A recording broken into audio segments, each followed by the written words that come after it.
Assalamualaikum warahmatullahi wabarakatuh. Alhamdulillahirabbil alamin, nahmaduhu wa nasta'inuhu wa nastaghfiruh wa na'udzu billahi min syururi anfusina wa min sayyiati a'malina. Man yahdihillahu fala mudhillalah wa may yudhlil fala hadiyalah.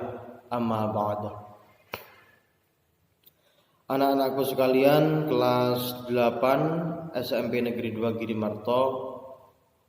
Alhamdulillahirabbil alamin. Pada kesempatan kali ini, marilah kita haturkan puji syukur kehadirat Allah Subhanahu wa taala karena sampai detik ini, walaupun dengan situasi yang seperti ini, kita masih diberikan rahmat, taufik, hidayah serta inayahnya sehingga kita dapat melaksanakan kegiatan kita sehari-hari, khususnya pembelajaran dengan jarak jauh, walaupun hal ini tidak bisa dilaksanakan dengan baik karena jangkauan yang sulit kita jangkau, karena mungkin nanti sinyal yang kurang baik. Tapi saya kira tidak memutuskan, tidak menurunkan semangat kita untuk selalu thalabul ilmi, karena belajar atau thalabul ilmi itu sangat wajib hukumnya bagi umat Islam, khususnya umumnya bagi umat manusia. Pada kesempatan kali ini, anak-anakku sekalian, kita akan membahas tentang konsep iman kepada kitab-kitab Allah. Nah, langsung saja tentang iman, ya. Apa yang dimaksud dengan iman? Nanti apa yang dimaksud dengan iman, kemudian apa yang dimaksud dengan kitab Allah. Yang ketiga, macam-macam kitab Allah. Yang keempat, nanti isi dari kitab-kitab Allah. Dan yang kelima adalah tentang keutamaan kita beriman kepada kitab-kitab Allah Subhanahu wa taala. Untuk menyingkat waktu, marilah kita awali pembelajaran kita pada pagi hari ini dengan membaca doa bersama-sama. Silahkan dibaca doa belajar. Bismillahirrahmanirrahim. Raditu billahi robba wa bil islami dina wa bi muhammadin nabiyya wa rasulah. Rabbi zidna ilma wa rizqna fahma ya rabbal alamin. Ya, cukup. Untuk selanjutnya,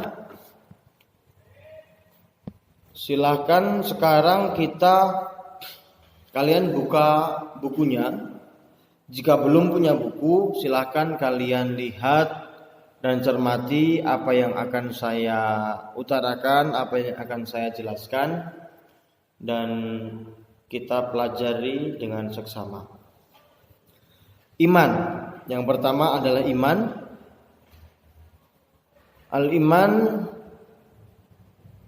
Al-imanu huwa qaulu bil lisan. Ya, jadi iman itu yang pertama adalah diyakini. Ya, mohon maaf. Al-imanu huwa tawamirillahi fil qalbi wa qauluhu bil lisan wa amaluhu bil arkan. Yang artinya adalah iman itu diyakini dalam hati, ya, kemudian diucapkan dengan lisan dan diamalkan atau dilaksanakan dengan perbuatan. Yakin dalam hati, ucapkan dengan lisan, laksanakan dengan perbuatan. Itu adalah iman. Nah, kalau iman adalah 3 komponen ini, maka bagaimana contohnya iman? Sebelum kita lanjut ke definitifnya tentang iman, bagaimana contohnya iman? Sekarang gini. Iman itu yang pertama meyakini, yang kedua mengucapkan, yang ketiga melaksanakan. Ketiga komponen ini, kalau saya jelaskan dengan seksama, adalah contoh seperti ini. Kalian jelas, ini yang simpel, kita belum masuk ke ranah zat Allah Subhanahu wa taala ataupun kitab Allah Subhanahu wa taala dan sebagainya. Tapi yang pertama, saya ingin mengatakan kepada kalian. Kalian tentu mempunyai orang tua. Orang tua kalian dua yang jelas ya. Ada bapak laki-laki dan ibu perempuan. Kira-kira untuk ayah dan ibu kalian atau orang tua kalian ini, kalian yakin nggak kalau itu orang tua kalian? Yang jelas kalian yakin. Yakin kan? Yakin dalam hati. Yang kedua, kalian pasti mengucapkan secara tidak sengaja, kalian juga mengucapkan kalau katakanlah A itu ayah saya, B itu ibu saya. Ini diucapkan. Yang ketiga, dilaksanakan dengan perbuatan. Jelas kalian berbuat baik, kalian kemudian merasakan perlindungan kedua orang tua kalian, kalian merasakan orang tua kalian itu mendidik kalian dengan baik sebaik-baiknya. Nah, ketika komponen ini mewakili adanya yakin. Kalau sudah terbentuk meyakin dalam hati, kemudian tadi mengucapkan, kemudian yang selanjutnya melaksanakan dengan perbuatan, secara otomatis kalian sudah masuk karena dalam kategori iman atau yakin. Nah, jelas sekali kalian yakin kalau A dan B tadi adalah orang tua kalian. Dari situ bisa dilogiskan enggak? Bisa. Kira-kira bisa dipikir lebih dalam enggak? Tentu kalau kita berpikir dengan sebaik-baiknya pasti akan ketemu konsep iman. Akan ketemu namanya yakin tadi. Hal yang sesimpel itu tidak kita sadari setiap harinya. Nah, kalau ini ditarik dengan garis lurus kepada kehadirat Allah Subhanahu wa taala, maka kita akan juga bisa memposisikan. Yang pertama, dengan konsep Allah, kita yakin bahwasanya Allah itu ada. Buktinya apa? Kita syahadat. Kita sholat. Kita beramal ibadah. Kita takut kalau nanti kita masuk neraka. Nah, yakin dalam hati sudah ada. Yang kedua, qaulu bil lisan, diucapkan dengan perbuatan. Diucapkan dengan lisan. Maka kita melantunkan yang namanya syahadat. Kita berdoa. Kita membaca kalimat thayyibah la ilaha illallah dan lain sebagainya. Yang ketiga, kita melaksanakan dengan perbuatan. Salat, kita beribadah. Ibadah sekecil apapun, dari mulai wudu sampai nanti, dari mulai kita bangun tidur sampai kita tidur lagi, itu isinya adalah ibadah. Nah, ibadah-ibadah ini yang menandakan bahwasanya kita itu beriman. Kita melaksanakan perbuatan tentang iman.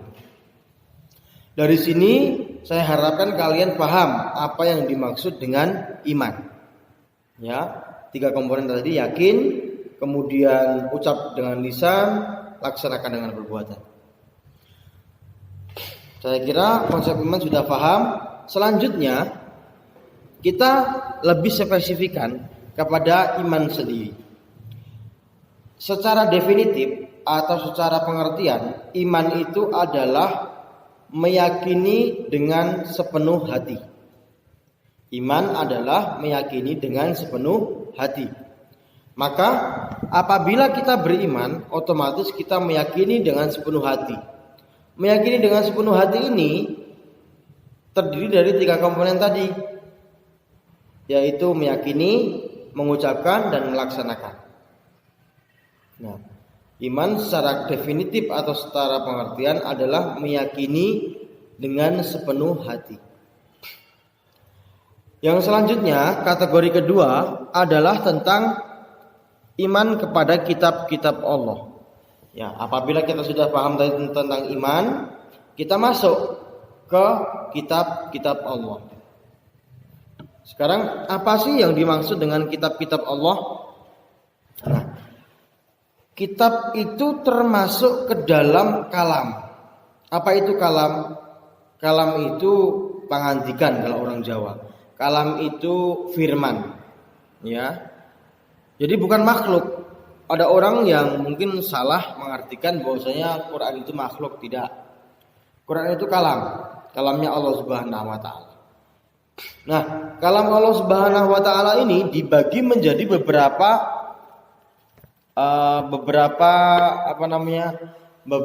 beberapa kali. Allah Subhanahu wa taala menurunkan nabi dan rasul sebanyak 25 yang perlu kita ketahui. Tapi kalau nabi masih banyak sekali yang mungkin kita juga belum mengetahui. Tapi yang jelas kita harus wajib meyakininya. Nah, ke-25 nabi ini mempunyai kitab sendiri-sendiri sebenarnya. Tapi kitab yang berupa kalam itu ada 4 yang perlu kita yakini. Yang pertama adalah kitab Taurat. Ya, yang pertama adalah kitab Taurat diturunkan kepada Nabi Musa alaihi salam. Yang kedua adalah kitab Zabur yang diturunkan kepada Nabi Daud, ya. Kepada Nabi Daud. Yang ketiga adalah kitab Injil yang dipakai atau yang diturunkan kepada Nabi Isa. Dan yang terakhir adalah kitab Al-Qur'anul Karim yang diturunkan, difirmankan oleh Allah Subhanahu wa taala melalui malaikat Jibril kepada Nabi Muhammad sallallahu alaihi wasallam. Nah, sebenarnya ada satu lagi sebelum ini, yaitu bukan kitab tapi suhuf. Suhuf itu apa? Suhuf itu lembaran-lembaran yang berisi firman. Itu diturunkan kepada Nabi Ibrahim alaihi salam. Nah, dari keempat kitab yang perlu kita ketahui tadi, ya, dihafalkan, ya. Dari mulai Nabi Musa itu dengan kitabnya, Nabi Daud dengan kitabnya, Nabi Isa dengan kitabnya, Nabi Muhammad SAW dengan kitabnya. Nah, kita wajib mengetahui keempat kitab ini. Mengetahui lah, ya, bukan mempelajari. Mengetahui. Yang wajib kita pelajari adalah yang pertama, yang paling utama adalah Al-Qur'an yang diturunkan kepada Nabi Muhammad sallallahu alaihi wasallam. Sedangkan ketika kitab sebelumnya, yaitu kitab Taurat, Zabur dan juga Injil, ini kita wajib mengetahui. Kita tidak wajib mempelajari, tapi kalau kita bisa mempelajari silahkan. Tentu kalau sekarang kemungkinan yang membuka kitab ini yang ada cuma Injil, ya, mungkin yang keduanya belum, sudah tidak ada, atau kalau di Indonesia mungkin tidak ada. Nah, kita tidak perlu mempelajari ini, bukan tidak perlu, tapi mungkin kita kesulitan mempelajari kitab ini karena apa? Diingat bahwasanya Rasulullah SAW ini menjadi khotamul anbiya wal mursalin, yaitu penutup para nabi dan juga rasul. Otomatis kitab Al-Quran ini perlu kita yakini dia diberikan oleh Allah Subhanahu wa taala melalui malaikat Jibril dengan sebaik-baiknya pedoman hidup, yang mana Al-Quran ini sudah melengkapi kitab-kitab sebelumnya, ya. Jadi ketika kitab sebelumnya ini sudah dilengkapi dengan kitab Al-Quran. Pembelajaran yang ada di ketika kitab ini sudah dirangkum oleh Allah Subhanahu wa taala yang kemudian diturunkan kepada Nabi Muhammad SAW dalam kitab Al-Quranul Karim. Maka kita sangat jelas wajib untuk mempelajari, wajib untuk membaca, wajib untuk mengimani, ya, Al-Quran ini. Karena apa? Al-Quran merupakan pedoman hidup kita sebagai umat muslim di masa atau sebagai umat Nabi Muhammad SAW. Nah, dari sini coba kita renungkan dulu, kalian pikirkan dulu, ya.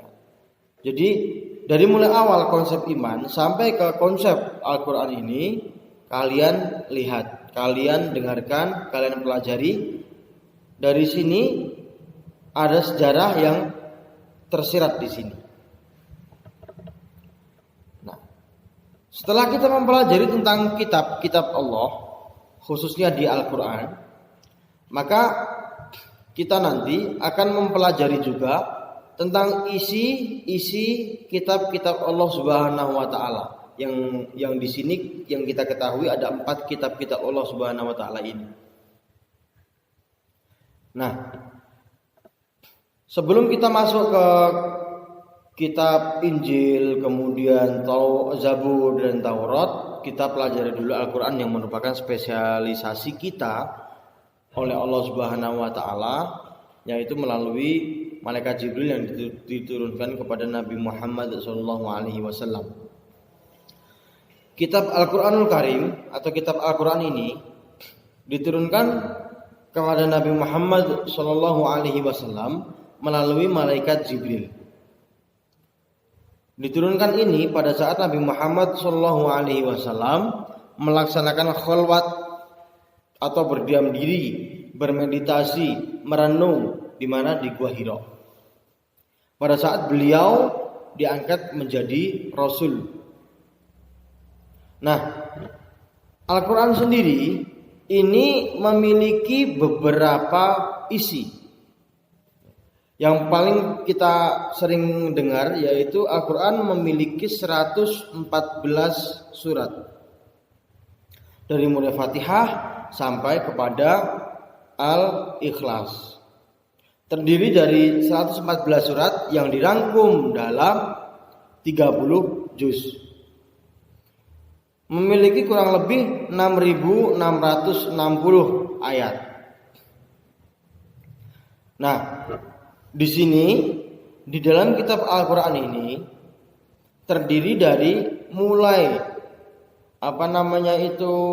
perintah untuk melaksanakan ibadah, perintah untuk meninggalkan keburukan, menghindari keburukan, ancaman jika kita melaksanakan keburukan, dan lain sebagainya. Masih banyak isinya di Al-Quran.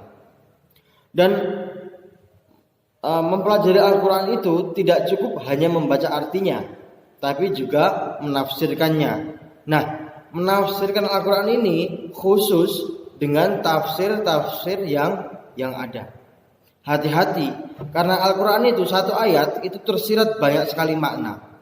Maka dari itu jangan pernah kita hanya melihat secara kontekstualnya saja atau secara tulisannya saja, artinya saja. Tapi juga kita pelajari konsep tafsirnya, minimal itu. Sebelum kita mempelajari lebih jauh, perlu juga nanti belajar tentang hadis-hadisnya. Nah, pelajaran-pelajaran yang seperti ini itu sulit kita mempelajari di pendidikan formal seperti ini.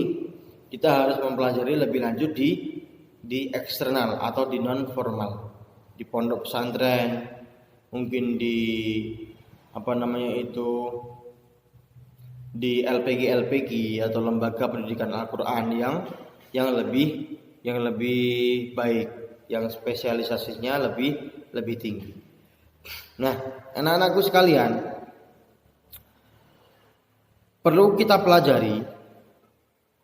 Saya mengingatkan kepada kalian semua bahwasannya yang menjadi tren saat ini adalah tentang pandemi COVID-19. Maka dari itu saya ingatkan selalu untuk satu, menjaga protokol kesehatan, ya, menjaga kesehatan dengan selalu memperhatikan imun tubuh kita.